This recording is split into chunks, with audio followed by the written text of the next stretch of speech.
Et c'est parti pour le deuxième live de la semaine de temps additionnel sur la Ligue des Champions. Peut-être que vous nous écoutez en replay, mais en tout cas, nous, on va parler de ces matchs du mercredi. On va notamment parler du FC Séville Arsenal. On aura un mot aussi pour toutes les autres rencontres qui ont eu lieu ce mercredi, un peu plus tôt dans la soirée, ou même qui viennent de se terminer au moment où on parle. Avec moi ce soir pour parler de ces rencontres, j'ai le plaisir d'avoir Alban et Karim. Karim que vous ne voyez pas bizarrement sur le live, je ne sais pas pourquoi. Mais c'est moi, je vais faire les petits réglages, vous inquiétez pas, il n'y a pas de souci. Comment vous allez messieurs déjà avant de commencer cette belle soirée à vos côtés? Eh ben, très très bien. Très très bien. On a vécu une bonne soirée qui n'est pas encore finie au moment où, au moment où on est en train d'être en live, mais non, plutôt une bonne soirée palpitante. Il y a eu des buts partout, donc c'était cool. Et toi Karim, comment t'as trouvé cette soirée de Ligue des Champions?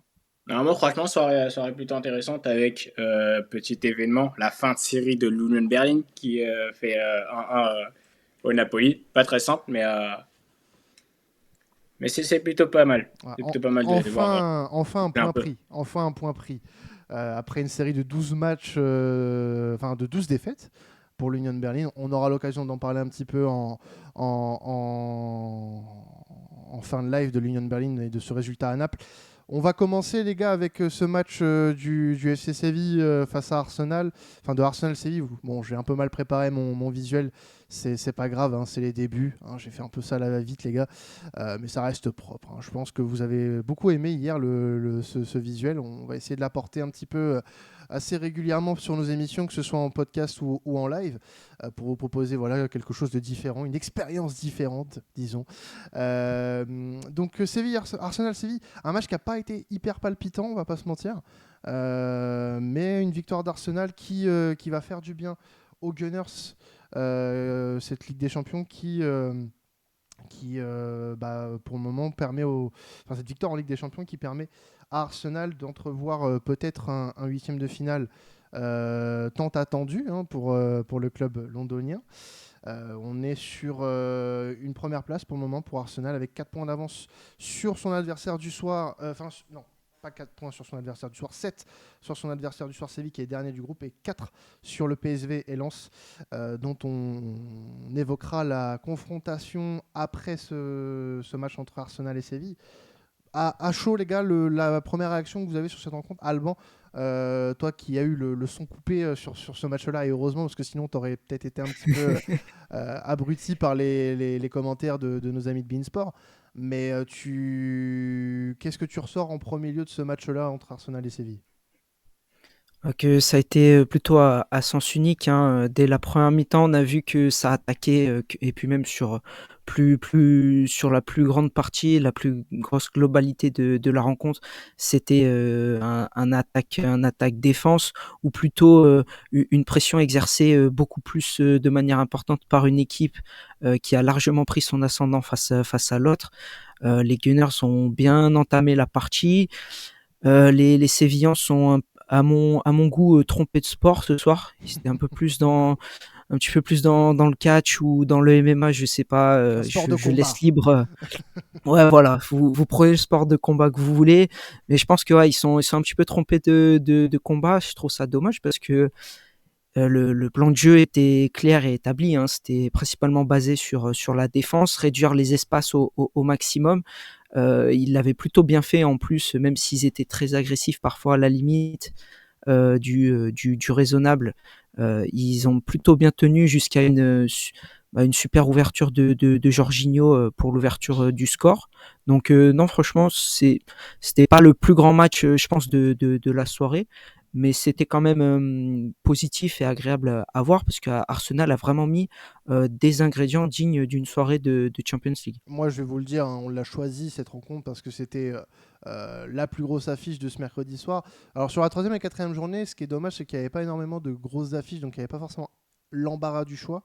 Ce Arsenal Séville était un peu le choix par défaut de cette quatrième journée. Et je vais presque regretter de l'avoir choisi parce que je me suis un peu ennuyé. Il n'y a pas eu grand-chose à retenir, ne serait-ce que l'application des Gunners a pas forcément être pris par surprise par cette équipe de Séville qui a, comme tu l'as très très bien dit, tout sauf jouer au football. Qu'est-ce qu'on peut retenir de ce match si on veut être un petit peu aussi exigeant avec ces Gunners-là, c'est qu'offensivement, j'ai quand même vu une équipe qui a par moment été assez intéressante sur certaines phases de jeu, mais qui a encore une fois beaucoup trop pêché dans le dernier geste. Quand tu commences à rentrer dans la surface de réparation pour certains joueurs, tu sens que c'est compliqué. Je pense notamment à notre ami Kai Havertz, où il a eu malheureusement, encore une fois, l'occasion de s'illustrer de la mauvaise manière. Encore un point négatif pour lui ce soir. Et j'ai trouvé peut-être parfois un manque d'inspiration, peut-être à l'image des Parisiens à Milan hier, ce qui n'a pas été préjudiciable puisqu'en face, tu n'avais pas une équipe très haut niveau. Hein. On parle de l'actuelle dernière équipe de ce groupe avec seulement 2 points, aucune victoire pour le FC Séville depuis le début de saison dans cette phase de poule de Ligue des Champions. Donc pas étonné du résultat, je m'attendais pas non plus à un match fantastique, les Gunners qui se remettent en plus d'un match assez compliqué en émotion on va dire, avec ce scénario qui a été un peu cruel face à Newcastle et puis voilà, il faut les enchaîner ces matchs-là. Donc ça a été important d'aller chercher cette victoire. Moi je pense que je vais pas retenir énormément de choses de ce match ce soir. Ce qu'on va retenir c'est que Arsenal a fait le boulot. Arsenal s'en tire plutôt, enfin pas se sentir bien puisque Arsenal a dominé les débats de A à Z, mais n'a pas non plus été dans la forme la plus incroyable qu'on ait pu voir ces derniers mois. Karim, toi, qu'est-ce que tu as pensé de ce match-là? Est-ce que tu as été peut-être un peu sur ta faim comme on a pu l'être, ou est-ce que tu as apprécié certaines choses dans ce match-là? Moi, franchement, bah, comme vous deux, hein, je reste sur ma faim. On s'attendait surtout à un très très grand match entre ces deux équipes. Je rejoins totalement Alan sur le fait que bah, ce n'était pas du football côté sévillan. Alban, tu viens de le confondre avec un Minalista, là. C'est pas bien ce que tu viens de faire. On le salue quand même. Et j'ai pas Et, chanté en plus. Hein. Non. Laissons ça à Alan, c'est sa chasse gardée. Je disais, ouais, bah, je le rejoins totalement sur le fait que Séville ne jouait pas au football et a dû se tromper de jour, puisque l'UFC 295 c'est ce week-end et non ce soir. Voilà, j'ai juste pensé, enfin, je me suis juste focalisé sur Arsenal, sur leur jeu, et tu as bien raison sur le fait que Kai Havertz a pêché. A pêché ce soir, Ouais. c'était pas du Kai Havertz qu'on connaît, qu'on a connu à Chelsea ou du côté de Leverkusen. Mais il y a quand même eu du mieux. Notamment, j'avais bien aimé l'activité de Bukayo Saka Ouais. avant qu'il sorte sur blessure. Et aussi Martinelli qui était vraiment pas mal. Et qui nous avait pondu un petit bonbon juste avant la pause avec un petit geste technique limite en sortie de but, mais qui a franchement plu aux supporters de l'Emirates. Bon match de la part d'Arsenal qui ont fait le boulot comme vous l'avez tous dit, mais ouais, on s'attendait à du mieux ce soir. Ouais, du mieux. Donc un petit coucou sur le chat de notre ami Flo qui doit être satisfait de la victoire d'Arsenal ce soir. On te salue. Merci à toi de nous Il a dire. bien tweeté ce Voilà, soir. il a bien tweeté, ouais. Il était en forme. comme à chaque match d'Arsenal, j'ai envie de vous dire.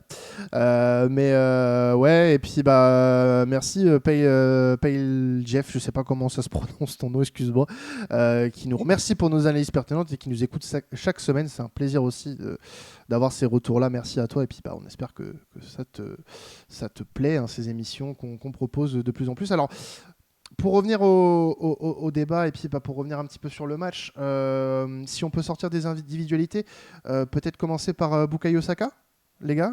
Bukayo Saka qui a fait un match plutôt correct dans l'ensemble. Un but magnifique. Un run en solitaire, petit crochet, ça va chercher le filet opposé. Franchement propre.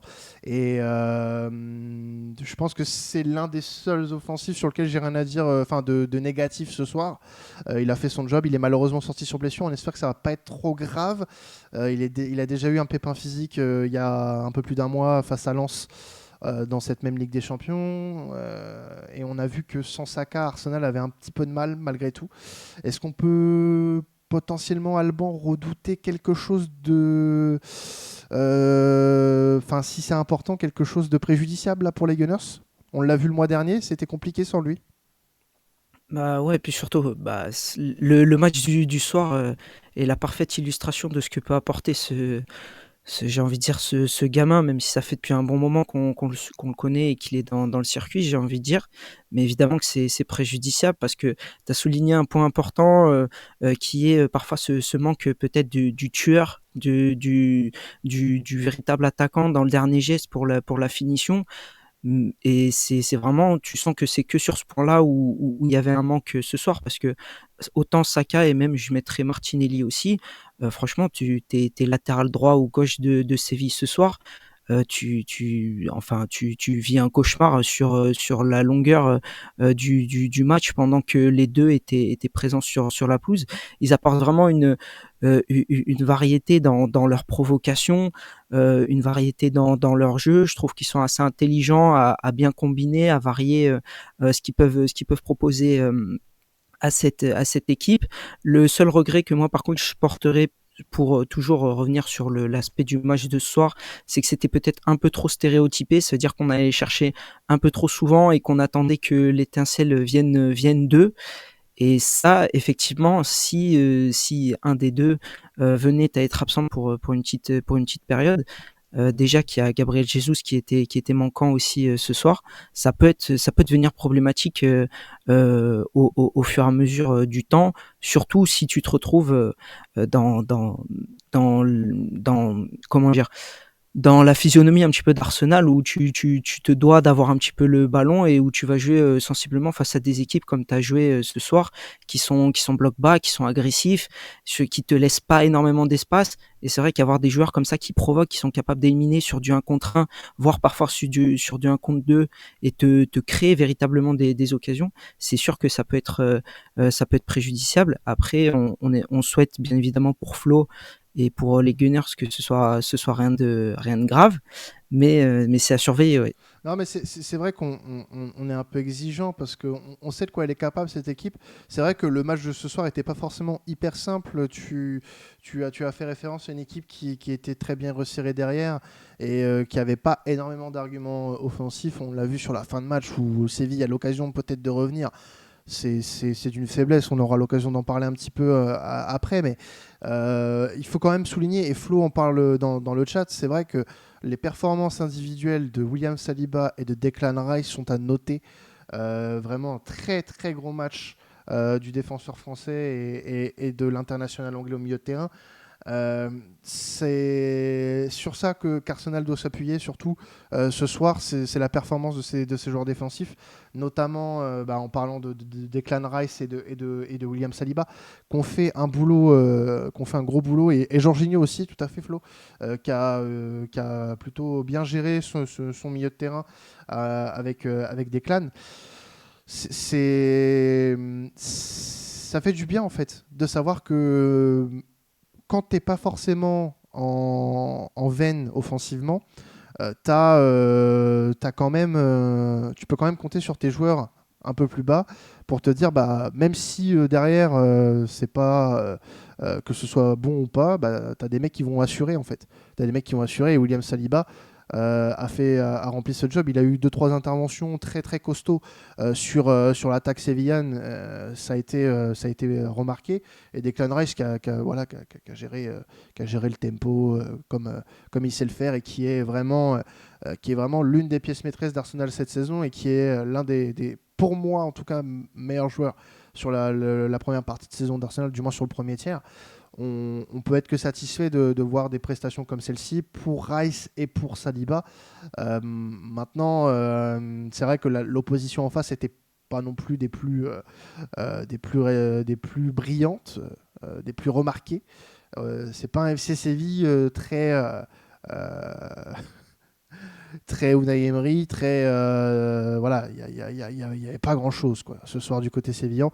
Est-ce que ça met plus en lumière la prestation de Saliba et de Rice, Karim, pour toi, ou est-ce qu'on reste sur ce constat que les deux ont fait un gros match malgré l'opposition qui était un peu faible? Non, moi je reste sur la deuxième option. Les deux ont fait un super gros match. malgré quand même une équipe de Séville qui a eu son petit temps fort Début de seconde, oui. en début de longue période, il me semble, mais finalement qui ont été croqués justement par la grosse domination des Gunners ce soir. Après, personnellement, je me base plus sur la performance Global, collective bien sûr. de l'équipe plutôt que sur un ou deux joueurs, quoi. Ouais, bah c'est vrai que, bon, de toute façon, côté Gunners, il y a beaucoup à dire. On pourrait passer la soirée à décortiquer un petit peu ce qui s'est passé pour chacun des joueurs. Parce que même Trossard, en soi, en pointe, plutôt bien géré. Il a mis son but. En l'absence de Gabriel Jesus, en soi, c'est pas fait énormément sentir, j'ai trouvé. Maintenant, c'est vrai que ce qui manque, bon, ce qui n'est pas non plus le plus criant chez Gabriel Jesus depuis qu'il est à Arsenal, l'efficacité offensive n'a pas été au rendez-vous pour moi. Du moins, le tranchant. Voilà, je reviens aussi à ce terme qu'on a utilisé hier pour le Paris Saint-Germain. C'est ce manque de tranchant qu'il y a eu sur certaines phases où tu pouvais peut-être espérer un petit peu mieux sur certaines occasions. Donc, c'est pas forcément dû à un manque de qualité sur l'attaque. Voilà, c'est un contexte. C'est un contexte global qui fait que c'est un match compliqué. Arsenal aura des matchs, on va dire, où il ne faudra pas rater ce genre de choses, ou être un peu plus incisif dans la surface de réparation en huitième de finale, et on l'espère peut-être pour eux un peu plus loin.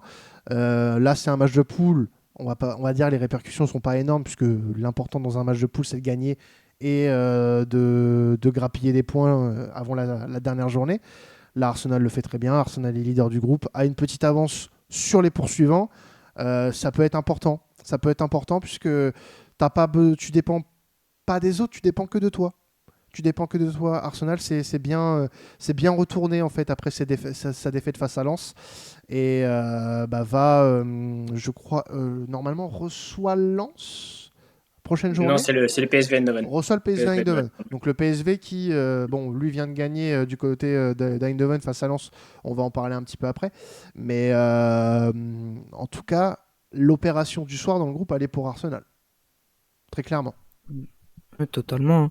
Ils ont, comme tu as dit au début, ils ont fait le boulot. C'était le plus important pour avoir leur destin entre leurs mains après, parce que ça peut leur apporter plein de choses positives.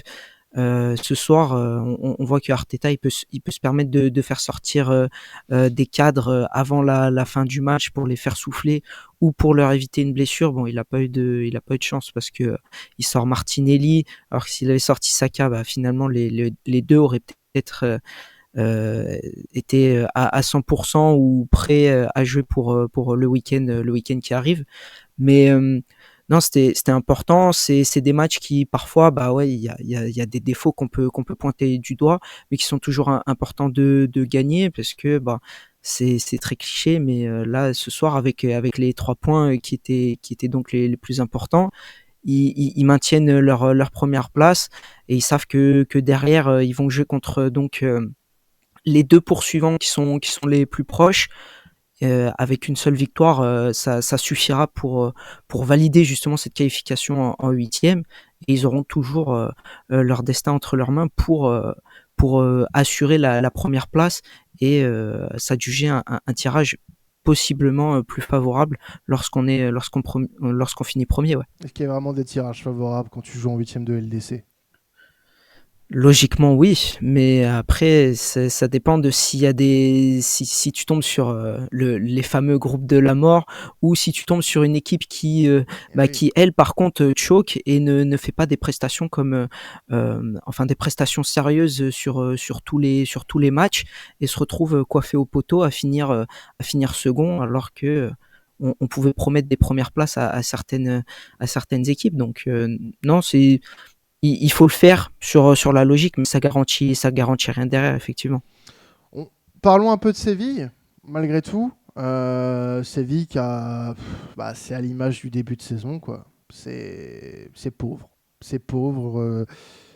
Qu'est-ce qu'on, franchement, j'ai pas le souvenir d'un match de Séville cette année où j'ai pris pas du plaisir, mais où j'ai été un peu emporté, quoi. par l'équipe.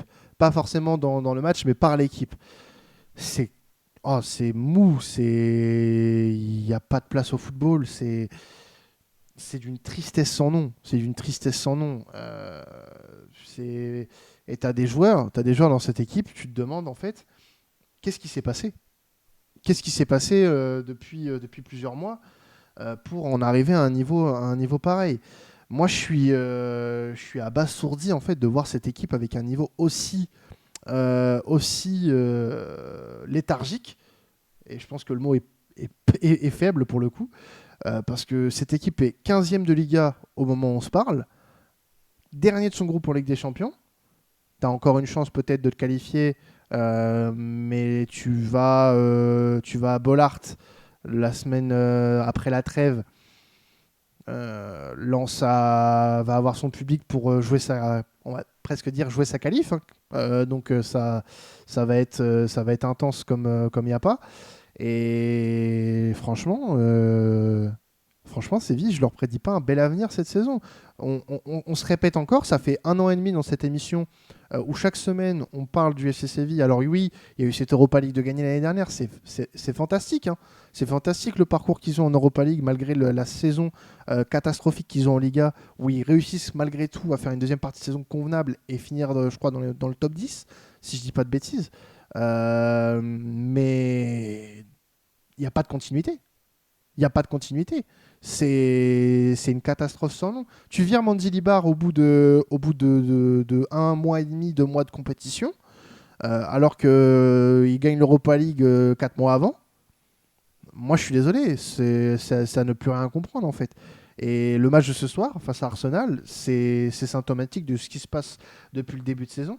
Un jeu sans saveur, sans profondeur. Tu as des joueurs comme En-Nesyri qui sont méconnaissables depuis le début de saison. Je pense notamment à un joueur comme Jordan qui avait été étincelant sur la campagne d'Europa League, qui est aux abonnés absents. Moi, je suis très déçu par cette équipe de Séville. J'en attendais un peu plus et je pensais même que, en voyant le tirage au sort, que ce serait la deuxième équipe de ce groupe. Bah, là, pour le moment, s'ils finissent dernier, c'est pas un scandale. C'est pas un scandale au vu du jeu proposé. Puis ça peut être plus dramatique encore pour eux si ils n'arrivent pas à accrocher une qualification en Europa League, parce que ça peut, déjà au niveau financier, pas comme tu le dis, mais comme tu fais Comme je le le signe. montre. Ouais, voilà. L'argent, messieurs, dames. Non, mais c'est important parce que, mine de rien, ils ont beaucoup de joueurs de qualité dans cet effectif. Bien Ils sûr. arrivent à attirer chaque été, malgré une situation, je pense, au niveau de la gestion du club qui doit être pas loin du côté cataclysmique de la chose. Ils arrivent à attirer du beau monde. Ils arrivent à conserver aussi des bons joueurs de football. Et tu as raison, pour moi, ils se trompent sur toute la ligne. Quand tu vois l'effectif qu'il y a ce soir, moi, toujours dans mon esprit, une équipe espagnole, elle sait jouer au ballon proprement. Elle est capable d'enchaîner, de poser des soucis à n'importe quelle équipe, justement de par ce côté technique, de par ces combinaisons de passes. Si tu rajoutes un petit peu justement ce côté andalou avec un caractère un petit peu sanguin, des joueurs un peu dévoués, ça fait vraiment un beau mix, et c'est souvent ce qui leur permet sur des matchs couperés, notamment en Europa League, face à des équipes de calibre on va dire légèrement inférieur et du coup plus à leur portée, de se démarquer et d'aller au bout. Mais après, je vais pas faire non plus état d'autres noms, mis à part ceux que tu as cités. Mais à chaque ligne, il y a des super joueurs de foot. Et ce soir, comme on l'a déjà dit 2-3 fois, c'est toujours dommage de voir que Goodale, c'est un super joueur technique, qui a ce côté justement un petit peu agressif, quand on a besoin, soit quand il est défenseur central, soit quand il est milieu défensif, ça dépend de où est-ce qu'il joue.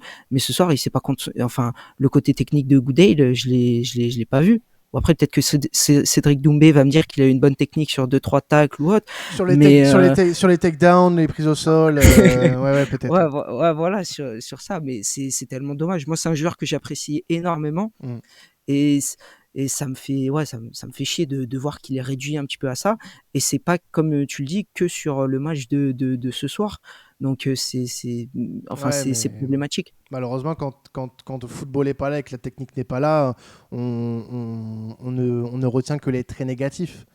Mm. C'est malheureux, hein. Et je pense que Gouday, pour le coup, en est le parfait exemple. Même si c'est pas le seul, malheureusement. Pour moi, tu as un entraîneur qui est aussi un peu à court d'idées, puisque quand tu vois les entrants côté sévillan, Rakitic, Soumaré, ça va encore. Bah, Mariano Diaz, Tanguy Kouassi, Lucas Ocampos. Dans les 5 que je viens de vous citer, pour moi, il y en a 3 qui sont pas au niveau. Et il y a au moins un Français dans les 5. Voilà. Tanguy Kouassi, c'est une catastrophe depuis qu'il est arrivé à Séville, tout le monde le sait. Mariano Diaz, voilà. Nodia, je pense qu'il est plus habilité à danser plutôt qu'à être sur le terrain. Non, mais côté teinture, on est bien. Mais côté football, il y a un petit souci, quoi. Fabio Ah bah, Salsa serait fier de lui. Mais je sais pas, enfin, tu viens de la Casablanca. alors, franchement, j'ai envie de vous dire, hein, si le show pour faire un petit featuring avec Ressé, on verra, hein. Mais Soyez pas choqués, hein, si ça arrive, hein. Ouais, le petit son reggaeton qui va sortir cet hiver, là, vous n'êtes pas prêts. Non, mais voilà, c'est triste pour Séville qui va devoir cravacher à Bollard pour aller chercher, pour se sauver. Pour se sauver, puisque la semaine d'après trêve, ce sera la 5e journée et avant-dernière de cette campagne de poule de Ligue des Champions. Et Séville n'a plus son destin entre ses mains pour le moment. Va devoir. et d'ailleurs, Ouais, et d'ailleurs, petite stat qui tue sur ce match-là, 0,03 de XG en 90 minutes. eh, c'est pas dingue ça quand même. Non, mais franchement, c'est pas Pire, dingue. pire Oui, ils font XG. leur première frappe cadrée à la 96e ou un truc comme ça avec Mariano qui frappe. Et c'est Mariano en plus qui fait la seule frappe cadrée, je crois, de la rencontre. Une seule Donc, frappe, une seule, contre 11 tirs gunners. Et c'est le pire XG sur toutes les équipes engagées ce soir. C'est Ah, fort. aïe, aïe, aïe, aïe, aïe, aïe, aïe, aïe. Déjà que les matchs de ce soir n'étaient pas dingos. Euh, Il y en a certains, on va en parler quand même. On va en parler. Il y a eu un match surtout un peu du level Shakhtar-Barça. On va en parler. Dans l'autre match du groupe, les gars, le RC Lens a connu sa première défaite en Ligue des Champions. Cette défaite 1-0 face au PSV Eindhoven. Le PSV qui a plutôt bien géré sa rencontre de bout en bout. Ça a été assez compliqué pour Lens, même si Lens a su se montrer. Alors, la première mi-temps a été très compliquée pour les Lensois, et ça s'est pas mal réveillé en seconde, avec notamment plus d'occasions franches pour les hommes de Francaise. Mais malheureusement, ça n'a pas suffi. Il y a eu un carton rouge aussi qui n'a pas aidé les Lensois en fin de match. Guy Lavogui qui sera suspendu pour le match face à Séville. Mais on est... bon, c'est pas un résultat qui sera préjudiciable pour les Lensois. Il y a encore de l'espoir malgré tout. Lens a encore son destin entre ses mains. Va recevoir Séville lors de la 5e journée et peut espérer quelque chose en cas de victoire d'Arsenal face au PSV. ouais, ouais, ça. Après, ils ont encore, voilà, pour croire en leurs rêves, si je peux me permettre au niveau de l'expression, parce que c'est clairement ça qui fait état de lieu du côté du nord de la France. Ça peut aussi leur faire du bien parce qu'ils étaient, je pense, sur un petit nuage depuis le début de la compétition avec trois très bonnes prestations face à des adversaires qui ont l'habitude justement de jouer ces soirées européennes. Ça peut être un mal pour un bien. Il faut vraiment tout donner sur la rencontre à Bollaert pour déjà s'administrer 3 points qui, comme on en a parlé avant, vis-à-vis de Séville, ce serait plutôt logique et voilà, ça remettrait les cases dans l'ordre au niveau du groupe déjà sur ce point-là. Et après, pourquoi pas faire un exploit Arsenal, ça va être un peu difficile.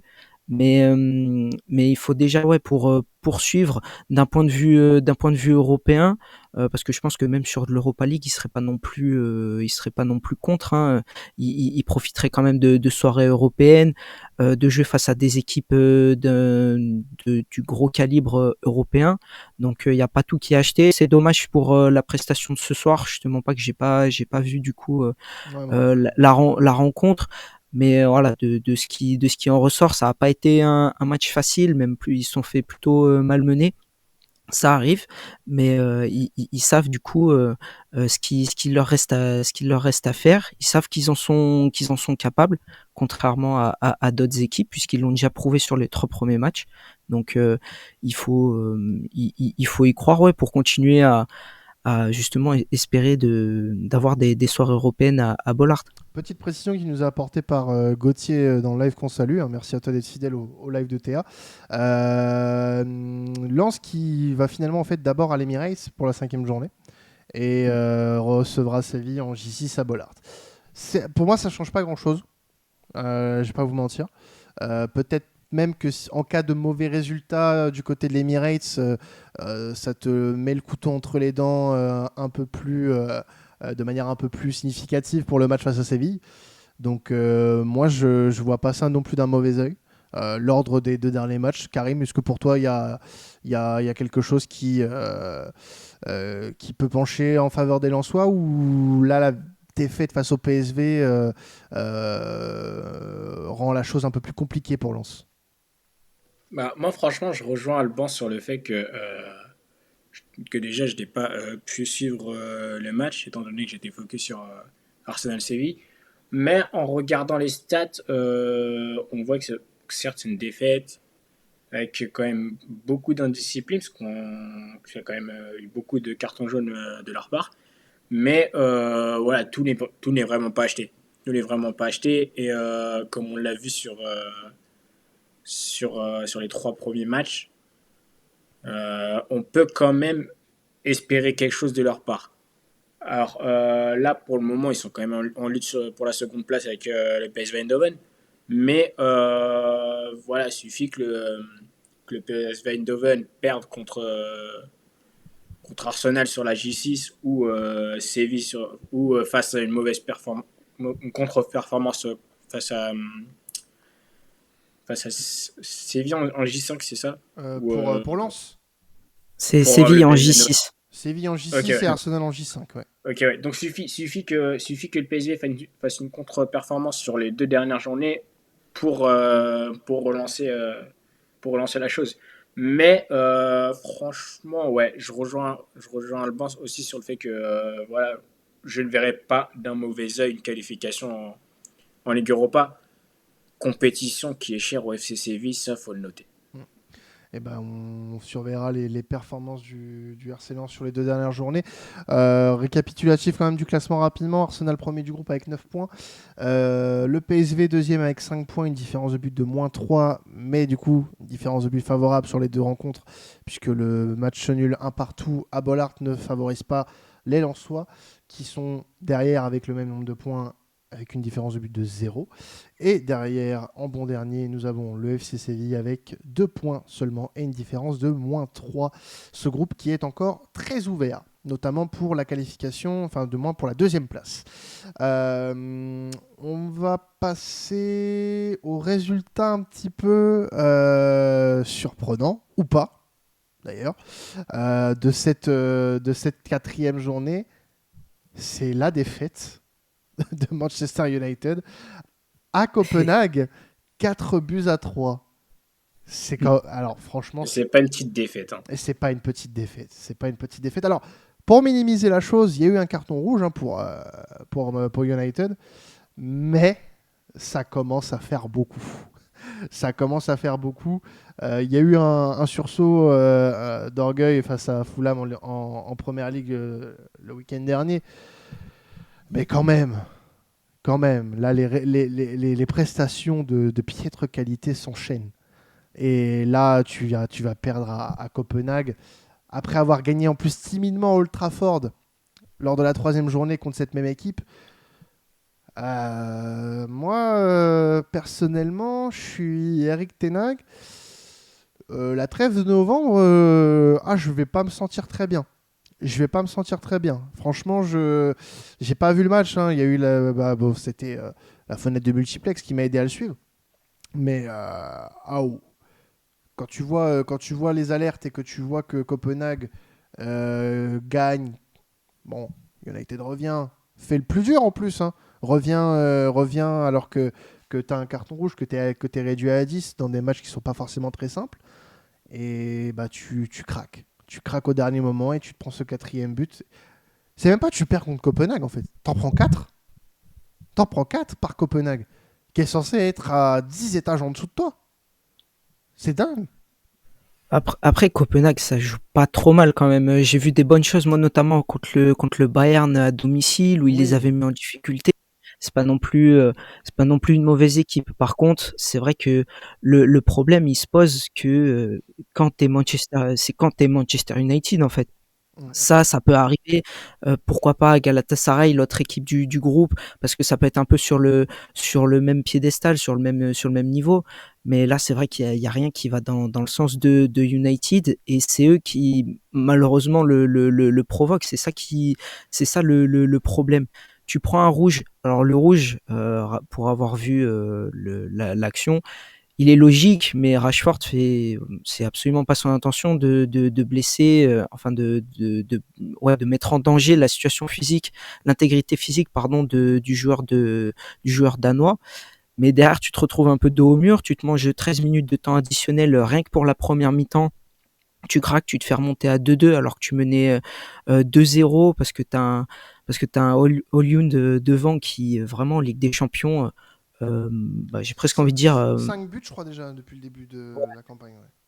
mais en plus, il est très intéressant parce que voilà, il se projette énormément. Il a des courses, alors je vais pas dire ravageur parce que c'est pas le terme que j'ai vraiment envie d'utiliser, mais voilà, il percute, il pèse vraiment sur les défenses adverses. Il arrive parfois à se créer des occasions tout seul ou à 2-3 maximum.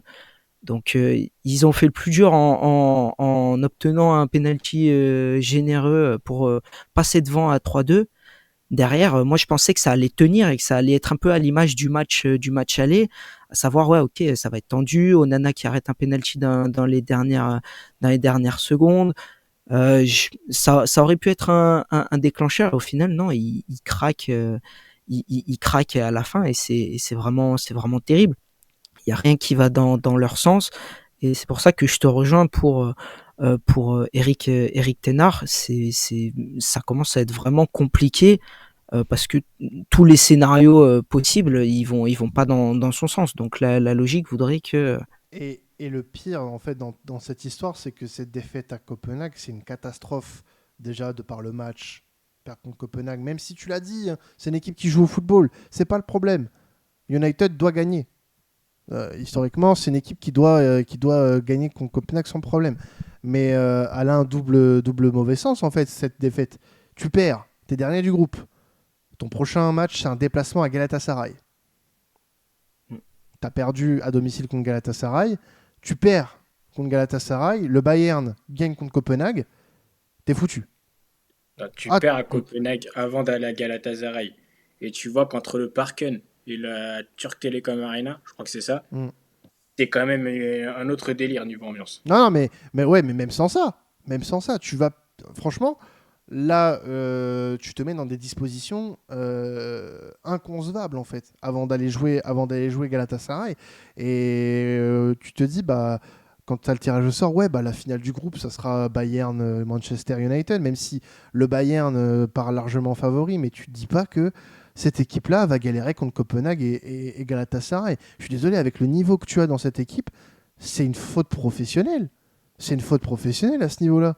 Et vraiment, moi, je peux pas affirmer à 100% que cette équipe va se réveiller d'ici la 5e journée. Franchement, c'est une catastrophe si les Red Devils venaient à perdre à Istanbul. Vraiment. Bah, ce serait plus une catastrophe industrielle si Manchester United, qui, comme tu l'as dit, était parti pour être deuxième derrière le Bayern, finit finalement dernier, quoi. Mais après, ouais, je rejoins Alban sur le fait que voilà, Copenhague, ça joue au football. Et le Bayern l'a vu, c'est jamais simple de gagner au Parken. Donc voilà, après, moi je pense que Ten Hag, il va peut-être pas attendre il va peut-être pas attendre la trêve internationale pour réfléchir. Je pense que là, à l'heure où on se parle, il doit déjà commencer à voir ce qu'il faut changer pour le match de ce week-end en championnat, quoi. Ou alors est-ce qu'il a déjà fait les inscriptions Pôle emploi en prévision? Ah, je sais pas. Ah, Peut-être ou alors essayer de voir avec la KNVB pour un poste à la Fédé néerlandaise. Ouais, il y a des postes qui peuvent se libérer, donc bon, il y a peut-être un. Bah non, j'allais dire il y a un poste à l'Ajax, mais non, ça a été pourvu. Ça a été pourvu il y a pas longtemps, donc non, mais après, ouais, moi je prédis pas un avenir très radieux. Rapidement là, si vous me donniez un pronostic pour la cinquième journée, Galatasaray, Manchester United, vous voyez quoi là maintenant? 1-0 Galatasaray et but d'Icardi. Moi, je pense aussi que à l'instant où on se parle, une victoire turque serait la meilleure, la meilleure des choses. Mais ouais, je pense que je mettrais moi un match nul. Parce que ouais, Galatasaray, ils sont capables de faire de très bonnes choses, mais parfois ça se joue à rien et ça va jamais trop dans leur sens. Je sais pas si on va parler après de leur match de ce soir, mais ouais, mais en tout cas, je vois pas United gagner là-bas, surtout avec leur dynamique actuelle. Je viens de voir la vanne de la soirée sur le chat. Merci à toi, Regular TV. J'ai vu Alors, pointer Eric Ten Hag à la mission locale. Ouh. Merci à toi, c'est vraiment la vanne de la soirée, hein. Merci beaucoup. Je pense Euh, qu'il aurait bien souffert. c'est pour ça, vous voyez, ceux qui nous écoutent en replay, vous ratez des vannes comme ça en live, c'est dommage. Voilà, vous ratez l'instant présent. C'est pour Si ça. je peux ouais, si je peux me permettre, en plus, Quentin, Regular TV, c'est ceux qui ils rediffusent c'est une chaîne Twitch qui rediffuse des matchs d'une autre époque, on va dire. Ça diffuse des classicos des années 2010, ce genre de Ah, choses. Donc, mais Ah, avec pas leurs mal. commentaires à eux, donc ils aiment bien taquiner un peu comme ça. Je les recommande, les copains. eh ben, on les recommande. Si c'est en plus pour diffuser des matchs de qualité avec une touche à eux, on ira regarder ça avec plaisir. Merci à vous les gars de passer dans le live, c'est cool. Puis bah voilà, ça peut peut-être pousser à ceux qui nous écoutent en replay à venir aussi un petit peu vanner Manchester United toutes les semaines avec nous. Voilà, pourquoi pas. Bon, les fans de United se feront peut-être pas une joie de nous rejoindre. Mais bon, après, c'est comme ça, malheureusement. Qu'est-ce que vous voulez qu'on fasse, messieurs, comme match? Là, allez, Alban, je te laisse choisir un match. Moi, je suis bon prince. Non, mais on Euh, peut rester dans le même groupe, hein, avec ouais. le Bayern Galatasaray, parce que moi, j'ai vu un Bayern encore qui s'en sort avec la victoire, mais j'ai presque envie de dire c'est un peu contrairement à United, c'est un peu la logique du grand club qui a été respectée, qui a fait le boulot, mais ça n'a pas été si simple que ça parce que les Turcs, bon, c'est pas le même match que l'aller où les Turcs leur sont vraiment rentrés dedans et les ont mis dans d'énormes difficultés. Mais ce soir, ils ont joué un match un peu différent, un peu plus sur le plan défensif, un peu plus costaud, mais ils ont réussi à se créer des occasions. J'ai en tête un pointu un petit peu à l'arrache de d'Icardi, je crois, à l'heure de jeu sorti par Manuel Neuer. Donc c'est un Bayern qui gagne comme souvent à la fin, mais c'était pas un match si facile que ça. C'est pour ça que Galatasaray, il faut y faire très attention et que moi je mets une pièce sur eux pour que ce soit les Turcs qui finissent deuxième de ce groupe même. Il y Ah, c'est un a... prono aussi quand même. C'est un prono, mais si on revient sur les propos d'avant, c'est pas impossible. Ouais, pas faux. Ouais. Ouais, ça peut être une possibilité. Mais, euh, mais c'est vrai que ouais, pour revenir au match de ce soir, Le Bayern a quand même fait son travail, même s'ils s'en sont remis à Harry the King, qui continue d'empiler les buts. Et on l'avait vu ce week-end lors du Classico, lors du Classiqueur, pardon, où il s'est quand même permis de planter un triple à Dortmund.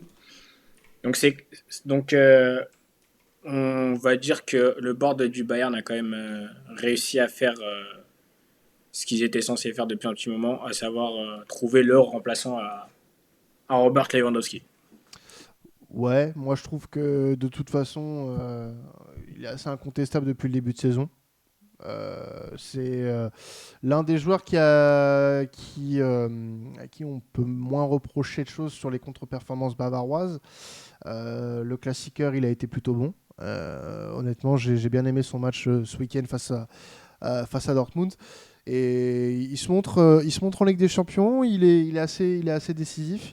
Et il n'y a pas eu du moins un gros problème d'adaptation pour lui en Bundes et avec ses nouveaux coéquipiers. Maintenant, on va demander à ce jeune homme et à cette équipe d'aller peut-être être un brin plus, on va dire, avoir un peu plus de sang-froid. Un peu plus de sang-froid, être un peu plus. Un brin plus tueur, Un tu veux bras dire. plus tueur, voilà. Je voulais pas réutiliser le mot tueur. J'aime pas le mot tueur. Clinique. Voilà, clinique, merci. Voilà. Clinique, c'est très bien. Non, mais après, c'est des détails, hein. Franchement, cette équipe a gagne. Peut-être pas assez, puisque si on a cette réflexion, c'est que on attend encore un peu plus. Une équipe comme celle-là ne doit jamais se faire sortir par Saarbrücken en Coupe d'Allemagne et ne doit pas attendre autant de temps dans un match contre Galatasaray pour prendre les devants dans ce débat-là. Dominante, oui, c'est vrai qu'on aurait pu dire ça, en effet. Mais dans ce cas-là, moi, j'en attends. Je vais faire un petit peu le même parallèle qu'avec Arsenal, c'est que c'est une équipe dont on connaît le potentiel.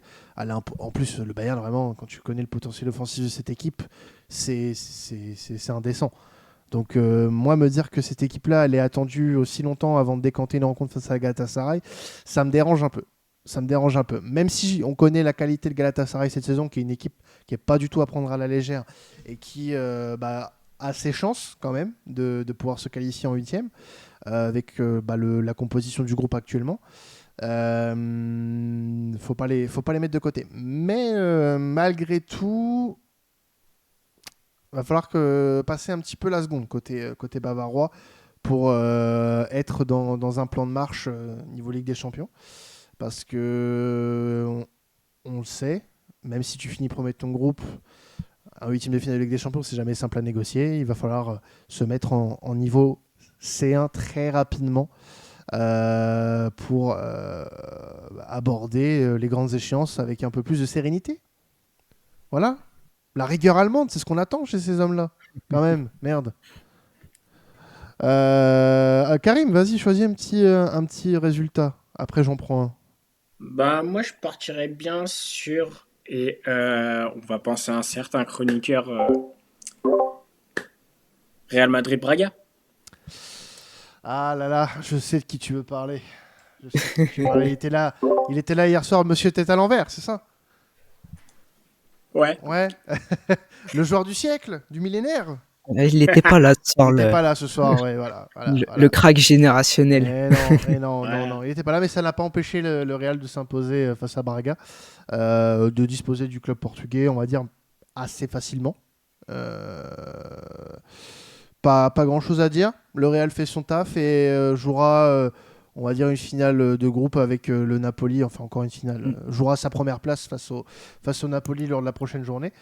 C'est quasi acté déjà avec le faux pas du Napoli ce soir, mais ils ont fait du Real Madrid Ligue des Champions dans le texte ce soir, parce que comme au match aller, tu vois la différence entre une équipe qui a vraiment pas d'expérience Ligue des Champions, qui propose des choses intéressantes, qui a pas peur de proposer du jeu.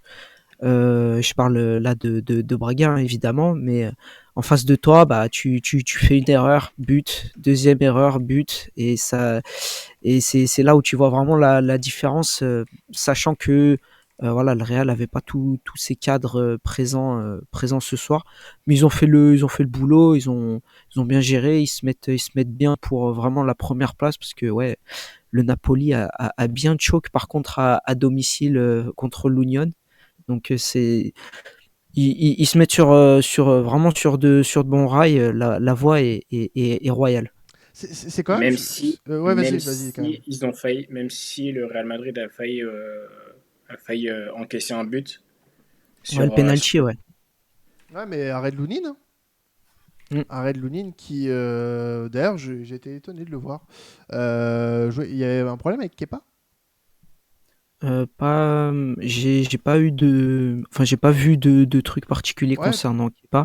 Après, je pense que voilà, ils ont dû les prendre vraiment comme l'équipe qui est censée finir dernière ou avant-dernière du groupe et ils en ont profité pour faire tourner. Je pense que ça aurait été un match beaucoup plus décisif. Bellingham, même avec un bras en écharpe, il aurait joué ce soir, contrairement au fait de pouvoir le laisser se reposer.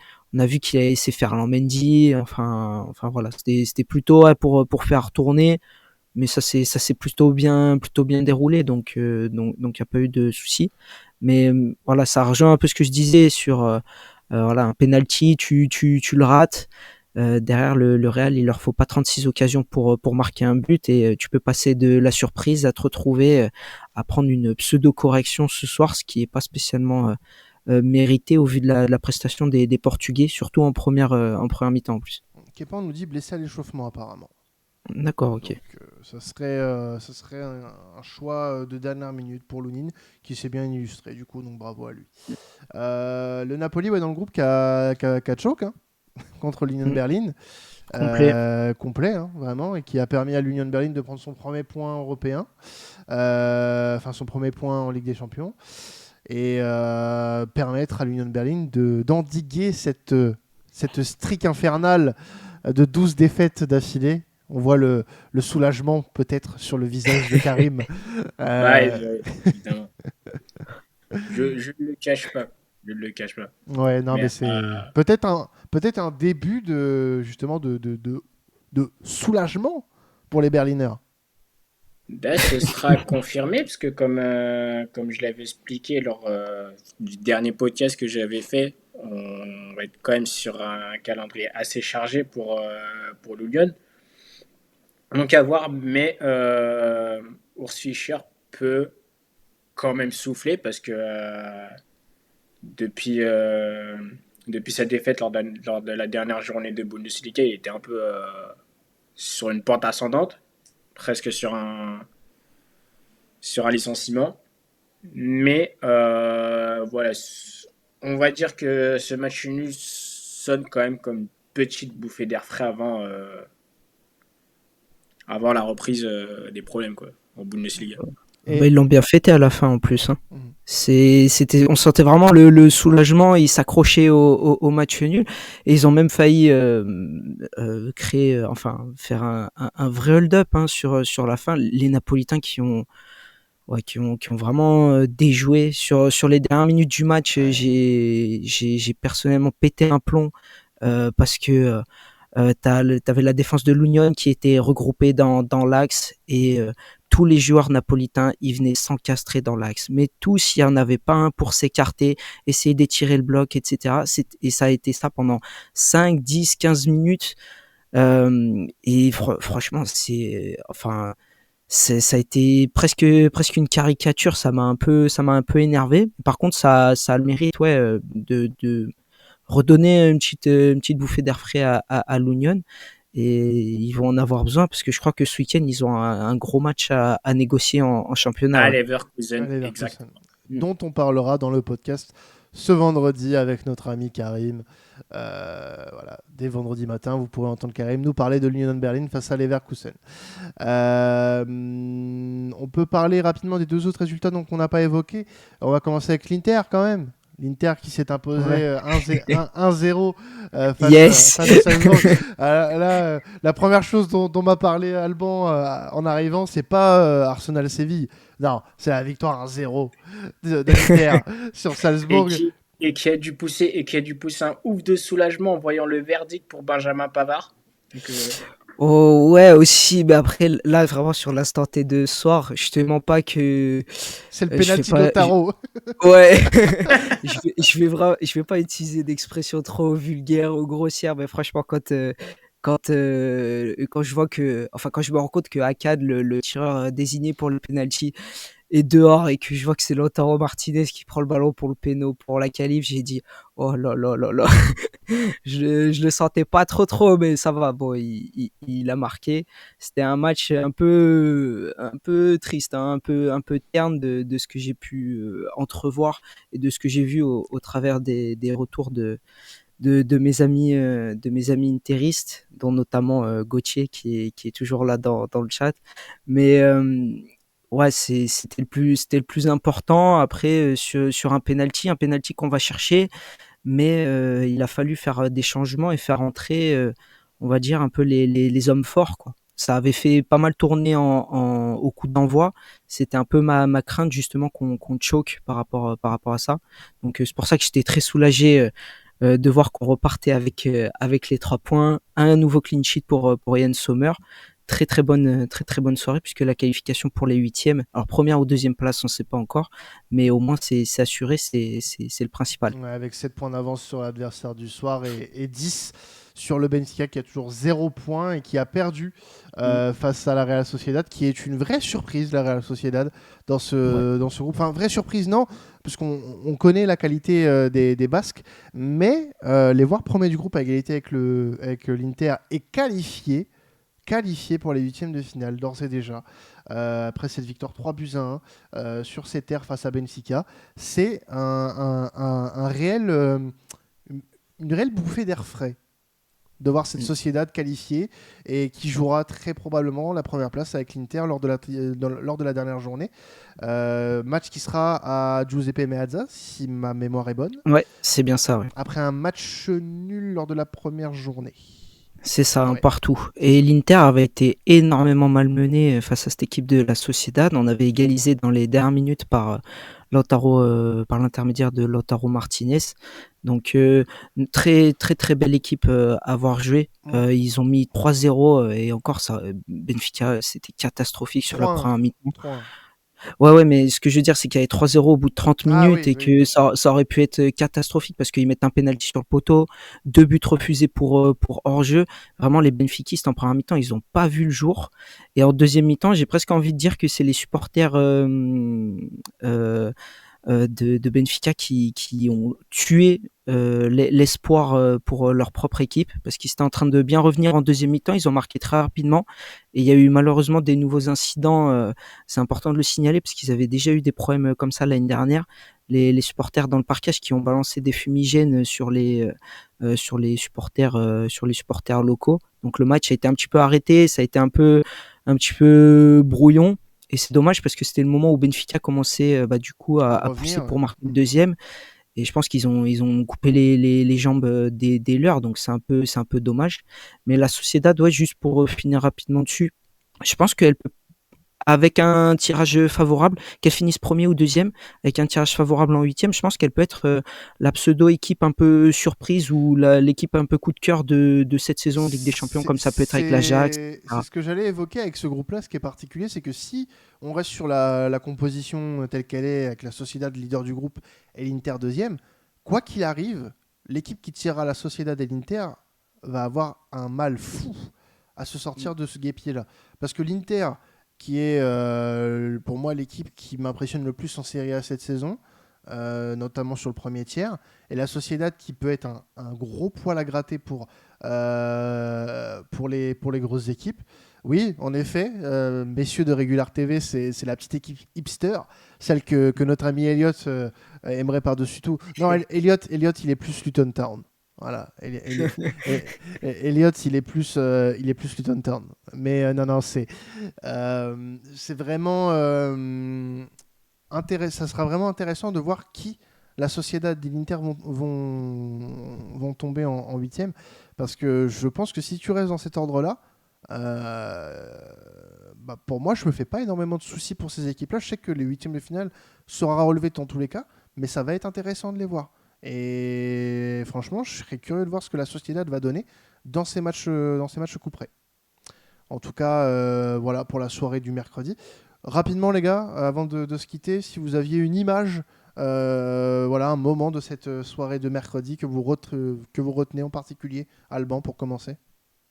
Je t'avoue que tu me prends un peu de court, mais je vais dire d'un point de vue personnel la La victoire qualif. de l'Inter ce soir. La La qualif de qualif, ouais. l'Inter. On prend la qualif de l'Inter. Karim, pour toi, c'est quoi?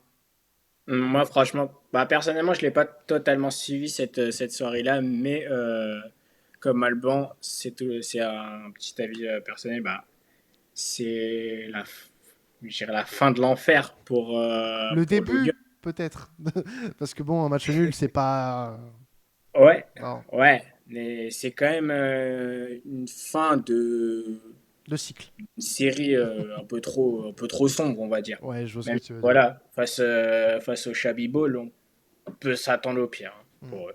Et à suivre ce week-end. Merci à vous les gars d'avoir participé à ce live en ma compagnie. Et merci à ceux qui ont participé dans le chat ce soir. Vous êtes de plus en plus nombreux sur, sur le chat de la chaîne de Sports Content pour suivre nos lives Ligue des Champions. On se retrouvera pour la 5e journée après la trêve internationale, bien sûr. Le programme est le suivant pour le reste de la semaine. Vendredi, tout simplement, les podcasts hebdomadaires avec la Liga, la Serie A, la Bundes, la Première Ligue, comme chaque semaine, bien évidemment. Et puis après, ce sera la trêve sur laquelle on essaiera de sortir comme d'habitude des contenus un petit peu plus originaux, avec des sujets un peu plus globaux, hein, comme on a pu sortir avec notamment le podcast sur les blessures avec Alexandre Delal, ou encore le podcast sur les datas avec notre ami Data Football. Donc on se creusera la tête pour vous trouver des petits sujets sympathiques à apprécier pendant la trêve. Nous, on va se quitter là-dessus. On vous souhaite une excellente soirée pour ceux qui nous ont suivis en live, et puis une excellente journée, une excellente nuit pour ceux qui nous ont écoutés en replay. Peu importe, vous pouvez nous écouter à tout moment, c'est ça aussi la magie du streaming et du replay. Merci à tous, c'était Temps Additionnel, passez une excellente semaine de football. Ciao tout le monde.